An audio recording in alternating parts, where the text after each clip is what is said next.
నారాయణ నారాయణ. మహాదేవా, లోకంలో విఘ్నాలు కలగకుండా ఉండాలంటే అందరికంటే ముందుగా ఎవరిని పూజించాలి? ఆ తొలిపూజ అర్హత ఎవరికి ఇవ్వాలో మీరు నిర్ణయించాలి. నారదా, నువ్వు అడిగినది ధర్మబద్ధమైన ప్రశ్న. ఈ సమస్యను ఒక చిన్న పోటీ ద్వారా పరిష్కరిద్దాం. ఎవరైతే ఈ ముల్లోకాలను చుట్టి నా వద్దకు వస్తారో వారే ఆ తొలిపూజకు అర్హులు. నేను ఇంద్రుడిని నా ఐరావతం అడుగువేస్తే భూమి వణుకుతుంది. ఈ తెల్ల ఏనుగుపై నేను గాలివేగంతో వెళ్లి విజయం సాధిస్తాను. నేను అగ్నిదేవుడిని. నా వాహనమైన ఈ పొట్టేలు చాలా మొండిది, వేగంగా దూసుకెళ్తుంది. ఆ తొలిపూజ నాదే. నేను వరుణదేవుడిని. సముద్రాల రాజైన మకరంపై నేను జలవేగంతో వెళ్లి వస్తాను. నేను వాయుదేవుడిని. నా వాహనం ఈ లేడీ. గాలికంటే వేగంగా పరుగెత్తగలదు. నన్ను దాటి ఎవరూ వెళ్లలేరు. నేను కుమారస్వామిని. అందరూ సిద్ధంగా ఉండండి. నా నెమలి రెక్కల గాలికి మీరు వెనకబడిపోతారు. అన్నయ్యా, వస్తాను మరి. తండ్రి, నా నెమలి వాహనం ఆకాశంలో మేఘాల కంటే వేగంగా వెళ్తుంది. నేను ఇప్పుడే వెళ్లి ముల్లోకాలను చుట్టివస్తాను. ఆ గౌరవం నాకే దక్కుతుంది. తమ్ముడు, నీ నెమలి చాలా వేగమైంది. నేను నా బుజ్జి ఎలుకమీద అంత దూరం రాలేను. నీకు శుభం జరగాలి. అన్నయ్యా, మరి నువ్వు రావా? సరే, నేను బయలుదేరుతున్నా. ఈ ప్రపంచం అంతా నా తల్లిదండ్రుల నుంచే పుట్టింది కదా. ముల్లోకాలు అంటే బయట ఉన్న గాలి, నేల, ఆకాశం మాత్రమే కాదు.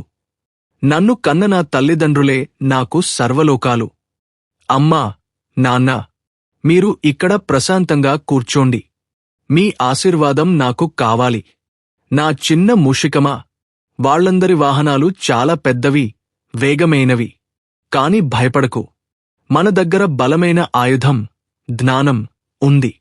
ఈ లోకమంతా నా తల్లిదండ్రుల రూపమే అయినప్పుడు మనం ఎక్కడికో వెళ్లాల్సిన అవసరం ఏముంది?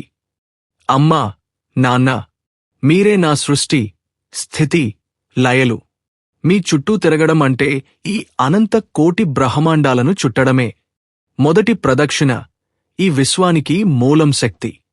ఆ శక్తి స్వరూపమే నా తల్లి. మాతు దేవో భవ. హే ప్రభూ, వినాయకుడు ఇంత త్వరగా ఎలా వచ్చాడు?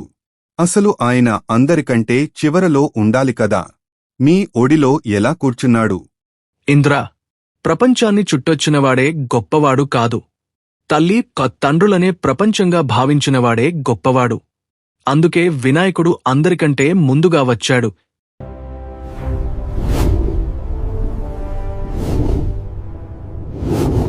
రెండవ ప్రదక్షిణ జ్ఞానానికి మార్గం చూపించేవాడు తండ్రి. నాకు మార్గదర్శి నా తండ్రి. పితృదేవో భవ.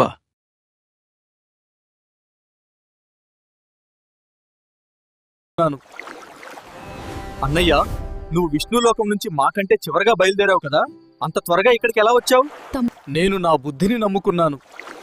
మూడవ ప్రదక్షిణ తల్లిదండ్రుల పాదాల చెంతే సర్వతీర్థాలు ఉన్నాయి. అందుకే నా లోకం మీరే. నాన్న, నేను 3 లోకాలు తిరిగి వచ్చాను. కాని అన్నయ్య ఇక్కడే ఉన్నాడు కదా. గెలుపు నాదే కదా. లేదు కుమారా, నువ్వు కేవలం భూమిని, ఆకాశాన్ని చుట్టావు. కాని వినాయకుడు తన జ్ఞానంతో ఈ సృష్టికి మూలమైన తల్లిదండ్రులను చుట్టాడు. శాస్త్రాల ప్రకారం తల్లిదండ్రుల చుట్టూ తిరగడం అంటే ముల్లోకాలను చుట్టడమే. నారదుడు: నిజమే కార్తికేయ. వినాయకుని వివేకం ముందు ఈ వేగం సరిపోదు. బుజ్జి వినాయక, నీ భక్తి మాకు నచ్చింది. ఇకపై లోకంలో ఏ పని మొదలుపెట్టినా నీకే తొలిపూజ జరగాలని మేము వరమిస్తున్నాము. Like, share and subscribe.